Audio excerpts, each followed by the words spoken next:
Angin perubahan dari Surabaya? Kabar mengejutkan berembus dari kota pahlawan, membawa aroma perubahan besar yang siap mengguncang Liga 1. Persebaya, klub dengan sejarah panjang dan supporter paling militan di negeri ini, disebut sudah mencapai kesepakatan dengan salah satu pelatih paling disegani di Indonesia, Bernardo Tavares. Rumor ini tidak datang dari sembarang sumber. Desas-desus dari internal klub menyebut bahwa negosiasi yang sempat berlangsung alot kini telah memasuki babak final. Ada yang menuturkan bahwa Tavares bahkan sudah mengirim draft program latihan untuk musim depan, seolah memberi sinyal kuat bahwa dirinya benar-benar siap menahkodai bajul ijo. Bonek langsung bereaksi. Media sosial mendidih. Forum-forum supporter meledak dengan spekulasi, sebagian berharap, sebagian ragu, sebagian lagi bahkan mulai membayangkan Persebaya versi Tavares yang keras, disiplin, dan penuh determinasi. Di balik itu semua, satu pertanyaan besar muncul. Apakah ini awal dari kebangkitan baru Persebaya? Tavares, sang arsitek juara yang kembali bernafas Liga Indonesia. Nama Bernardo Tavares tentu bukan nama asing di telinga publik sepak bola Indonesia. Pelatih asal Portugal ini adalah sosok yang mengubah PSM Makassar menjadi juara meski dengan skuad yang sempat dipandang sebelah mata. Kini, kabar bahwa ia akan kembali ke Indonesia membuat rival-rival Persebaya mulai waspada. Tavares bukan hanya pelatih, ia adalah arsitek yang membangun mentalitas petarung. Sosok yang mengubah mentalitas petarung, sosok yang mengubah tim menjadi mesin kompetitif tanpa kompromi. Filosofinya sederhana namun efektif, kerja keras, disiplin total, dan taktik yang fleksibel sesuai kebutuhan lawan. Sejak meninggalkan PSM, beberapa klub luar negeri kabarnya mencoba mendekati Tavares, namun Indonesia selalu memiliki tempat spesial baginya. Ia mengerti kultur Liga Indonesia, ia paham tekanan supporter, dan ia tahu bagaimana menciptakan tim yang mampu menang dimanapun, bahkan di kandang lawan yang paling tidak bersahabat. Jika rumor ini benar, kembalinya Tavares bukan hanya kabar besar bagi Persebaya, tetapi bagi seluruh kompetisi. Persebaya dalam fase reborn, mencari identitas baru. Musim ini menjadi cermin pahit bagi Persebaya. Ketidakstabilan performa, inkonsistensi lini belakang, serta kurangnya arah permainan membuat manajemen sadar bahwa sebuah revolusi diperlukan. Tavares kemudian muncul sebagai kandidat paling ideal untuk mengembalikan wajah Persebaya yang dulu dikenal agresif, cepat, dan penuh energi anak muda. Klub ini memang kaya talenta muda, namun tanpa arah yang kuat, potensi itu sulit mencapai titik maksimal. Tavares terkenal sebagai pembentuk karakter. Di tangan dinginnya, pemain muda tidak hanya dituntut tampil baik, tetapi juga harus menunjukkan kedewasaan dalam membaca ruang, menekan lawan, dan menjaga ritme permainan. Jika rumor ini benar, kembalinya Tavares bukan hanya kabar besar bagi Persebaya, tetapi bagi seluruh kompetisi. Banyak pihak percaya bahwa Persebaya memilih jalur yang tepat, bukan sekadar mencari pelatih terkenal, tetapi sosok yang benar-benar memahami kultur klub. Bila benar Persebaya sudah mendapat tanda tangan Tavares, maka proses reborn klub ini benar-benar siap dimulai. Misteri negosiasi yang ditutup rapat oleh manajemen. Salah satu hal yang membuat kabar ini semakin menarik adalah sikap tertutup manajemen Persebaya. Tidak ada pernyataan resmi, tidak ada isyarat jelas, hanya beberapa kata singkat seperti tunggu saja atau tim sedang mempersiapkan sesuatu. Namun justru karena misteri itu, spekulasi semakin panas. Beberapa sumber menyebut bahwa negosiasi sudah dilakukan sejak 1 bulan terakhir secara tertutup melalui agen Eropa. Manajemen Persebaya dikatakan sangat berhati-hati karena tidak ingin rumor bocor sebelum semuanya final. Ada juga kabar bahwa Tavares meminta beberapa jaminan, seperti kontrol penuh terhadap transfer pemain dan kebebasan menentukan struktur latihan.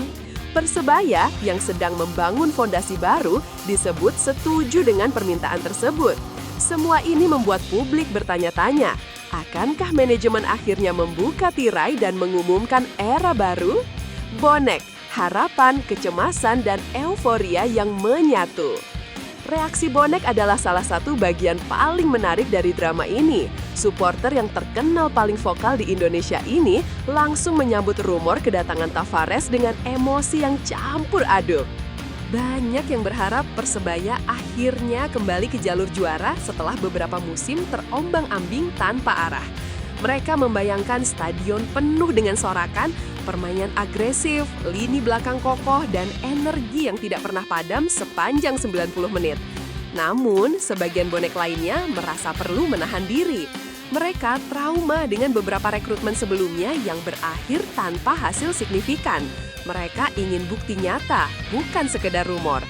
Meski begitu, euforia tetap terasa. Setiap unggahan misterius dari akun resmi Persebaya dianggap kode. Setiap foto pemain atau manajemen langsung dianalisis seolah sedang memecahkan konspirasi besar. Drama ini membuat hubungan supporter klub terasa kembali hidup. Taktik Tavares, intensitas tinggi yang bisa mengubah wajah Persebaya. Jika benar Bernardo Tavares bergabung, maka Persebaya bukan hanya mendapatkan pelatih, tetapi juga seorang revolusioner taktik. Gaya bermain Tavares dikenal unik di Liga 1. Pressing tinggi tanpa kompromi, pergerakan bola cepat, dan disiplin posisi yang ketat. Tidak semua pemain bisa mengeksekusi taktik seperti ini. Hanya mereka yang benar-benar siap bekerja keras yang bisa bertahan di bawah sistemnya. Ketika masih di PSM Makassar, Tavares membentuk tim yang sulit dikalahkan karena intensitas fisik mereka nyaris tidak pernah turun. Para pemain dipaksa berlari lebih banyak, berpikir lebih cepat, dan bereaksi lebih tajam. Jika sistem ini dibawa ke Surabaya, Persebaya bisa menjadi tim yang sangat menyulitkan lawan. Bayangkan kombinasi talenta muda Persebaya yang terkenal cepat dan agresif dengan metode latihan ala Eropa keras yang menjadi ciri khas Tavares.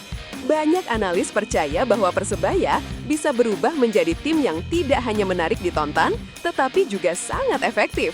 Tim yang lebih modern, terstruktur, dan berbahaya di tiap lini. Dampaknya bisa sangat besar bagi kompetisi. Pekerjaan rumah berat, membangun mental dan memperbaiki struktur tim. Meski kedatangan Tavares terdengar menjanjikan, pekerjaannya di Persebaya tidak akan ringan. Persebaya musim ini menghadapi sejumlah masalah yang tidak bisa diselesaikan hanya dengan taktik. Lini belakang yang rapuh, transisi yang lambat, dan mental bertanding yang sering naik turun menjadi PR utama. Tavares harus membenahi aspek mental terlebih dahulu.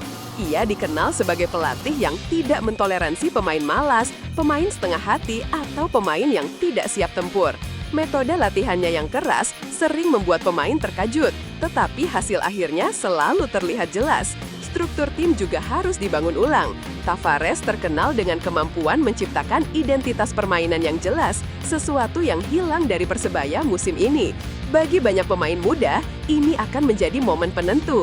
Apakah mereka siap tumbuh dan berkembang di bawah pelatih yang sangat menuntut, atau justru terpinggirkan? Inilah fase penting yang akan menentukan masa depan Persebaya musim depan.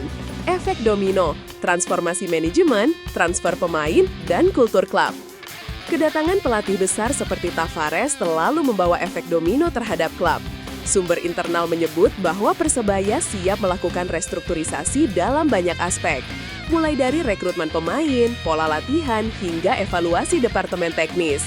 Tavares disebut meminta hak veto terhadap transfer pemain, sesuatu yang jarang diberikan kepada pelatih di Liga Indonesia. Jika ini benar, maka Persebaya memberikan kepercayaan penuh untuk membentuk tim sesuai visi sang pelatih. Dalam beberapa rumor, disebutkan ada sekitar 7-9 pemain yang kemungkinan akan dicoret jika Tavares resmi datang. Tidak hanya itu, sejumlah pemain asing juga disebut akan diganti demi menyesuaikan gaya bermain yang lebih agresif dan terkoordinasi. Kultur klub pun akan berubah.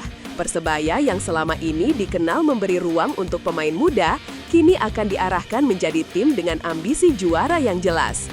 Kedatangan pelatih seperti Tavares bisa memperkuat mental kompetitif tidak hanya pada pemain, tetapi juga seluruh elemen klub. Reaksi kompetisi, tim-tim besar mulai waspada. Rumor kepindahan Tavares ke Persebaya bukan hanya membuat supporter heboh. Para pelatih dan manajemen klub rival juga mulai memperhitungkan dampaknya. Klub-klub papan atas seperti Persib, Persija, PSM, Madura United, hingga Bali United dikabarkan mulai mengubah rencana transfer jika Tavares benar kembali ke Liga 1. Mereka tahu kualitas Tavares, mereka tahu bagaimana ia bisa membuat tim yang terlihat biasa menjadi berbahaya. Ketika PSM juara di bawahnya, banyak pelatih mengakui bahwa mereka kesulitan membaca skema permainan Juku Eja. Jika kini ia menangani Persebaya, klub dengan dukungan supporter masif dan fasilitas yang memadai, ancaman itu menjadi 2 kali lipat. Kompetisi akan menjadi lebih ketat, strategi akan berkembang, dan persaingan bisa semakin panas. Liga 1 bisa kembali hidup seperti era-era paling kompetitif sebelumnya. Semua itu karena satu nama, Bernardo Tavares. Menanti hari pengumuman, harapan baru Bajul Ijo. Kini seluruh drama ini hanya tinggal menunggu satu momen, pengumuman resmi. Sejak rumor ini beredar, ribuan pesan membanjiri akun resmi Persebaya. Bonek menunggu dengan nafas tertahan. Banyak yang mengaku sudah tidak sabar melihat Tavares duduk di bench Persebaya, memberikan instruksi tegas dengan gaya khasnya. Jika benar pengumuman itu dirilis dalam waktu dekat, ini akan menjadi titik balik besar bagi klub. Era baru bisa dimulai. Persebaya tidak hanya akan membangun skuad, tetapi juga membangun ulang marwah sebagai salah satu raksasa sepak bola Indonesia. Jika benar Tavares datang, maka harapan bukan lagi sekedar angan-angan. Ini bisa menjadi awal kebangkitan besar yang sudah lama dinantikan. Dan ketika Bajul Ijo bangkit, seluruh Indonesia pasti merasakannya. Semua mata kini tertuju pada satu kata, resmi.